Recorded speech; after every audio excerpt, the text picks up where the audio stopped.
Nós vamos discutir este assunto agora com o comentarista político Caio Coppola, que já está com a gente também ao vivo. Caio, muito bem-vindo, boa tarde para você. O microfone do Caio está funcionando, eu não estou ouvindo ele daqui. Agora, Evandro. Agora sim, Caio, boa tarde para você. Apenas te desejei boa tarde também ao espectador da CNN. Caio, vamos avançar então e continuar neste assunto sobre o julgamento do STF, que decidiu por unanimidade manter a prisão do deputado Daniel Silveira, prisão pedida ontem pelo ministro Alexandre de Moraes, que disse hoje em sua fala, uma das que mais chamaram a atenção, a sua incitação à violência não se dirigiu somente aos ministros da corte, mas também a corroer as estruturas do regime democrático e do Estado de Direito.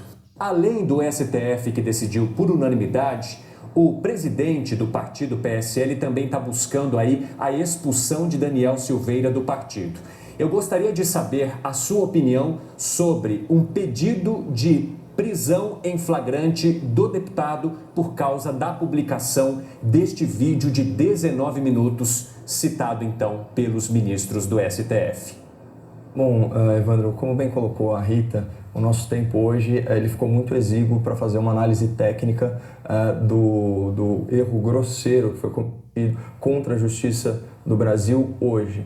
Então, eu vou me ater a considerações um pouco mais genéricas. E é muito importante a gente separar essa questão em dois pontos. O que está em juízo aqui não é o caráter desse parlamentar, não é a sua biografia, como fez parecer aquele final patético da argumentação do ministro Alexandre de Moraes, falando sobre os dados biográficos, o que o parlamentar fez ou o que ele não fez. Não é o nosso alinhamento ou o nosso desalinhamento a quaisquer ideias desse parlamentar. O que está em julgamento aqui é a Constituição, são as regras para a determinação da prisão, ou seja, quando que a gente deve privar um cidadão de liberdade, mais especialmente, e se ele for um parlamentar que goza de imunidade material justamente para ter a sua liberdade de expressão respeitada no seu sentido mais amplo. É disso que se trata, é adequar a lei ao caso concreto, não fazer um juízo sobre o caráter ou sobre a biografia desse ou daquele parlamentar. Então a primeira coisa que a gente tem que separar, né, é o julgamento político do julgamento técnico. E o julgamento técnico, jurídico, deveria caber a uma Suprema Corte que não fosse tão casuísta e não tivesse tantos dois pesos e duas medidas. Eu poderia citar aí N ocasiões em que a Lei de Segurança Nacional poderia ter sido invocada e não foi. Quando, por exemplo, o ministro Gilmar Mendes disse que o Exército Brasileiro estava colaborando com o genocídio praticado pelo governo federal no enfrentamento da pandemia. Percebam então que nesse caso o ministro do STF ele conseguiu a proeza de ofender duas instituições, inclusive, né, incitando organizações civis, como é o caso, né, do governo federal, contra as Forças Armadas. E adivinhe só, isso é crime previsto na Lei de Segurança Nacional.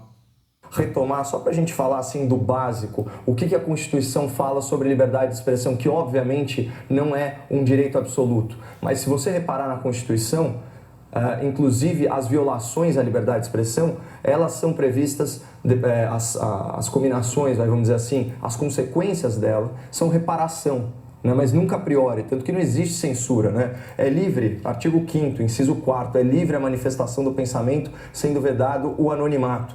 E o artigo 53, caput, ele é muito claro, os deputados e senadores são invioláveis, civil e penalmente, por quaisquer das suas opiniões, palavras e votos. É a tal imunidade parlamentar que eu já comentei.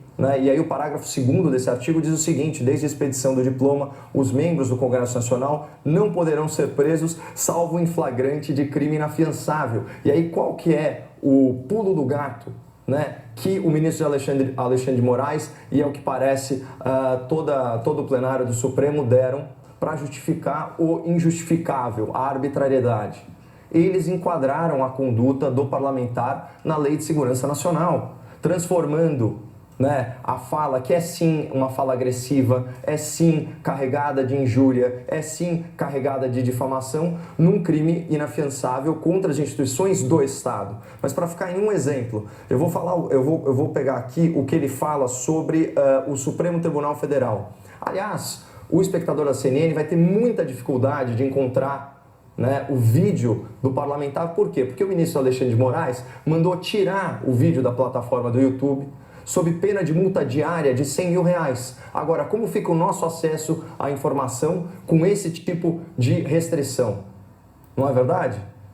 Então a gente tem que recorrer à transcrição, que é uma coisa infinitamente mais complexa e que muitas vezes não é acessível ao cidadão comum. Mas de qualquer forma, ele diz o seguinte, ele fala, nossa Suprema Corte, que de nada, não tem nada de Suprema, mas depois ele elogia o conhecimento jurídico do ministro Fux, né? E ele fala o seguinte, na minha opinião, vocês já deveriam ter sido destituídos do posto de vocês e uma nova nomeação convocada e feita para 11 novos ministros. Vocês nunca mereceram estar aí. Só esse trecho já deixa claro que o ataque não é à instituição Supremo Tribunal Federal, mas sim aos integrantes atuais dessa composição do Supremo.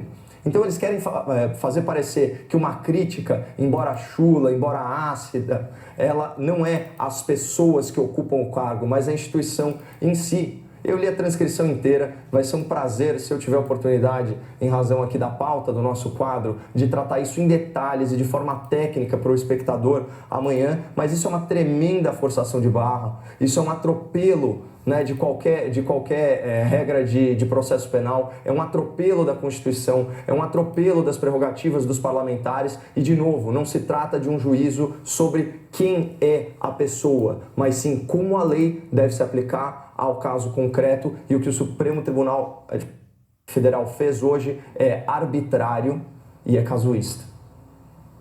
Obrigado, Caio Coppola. Até amanhã. Até amanhã.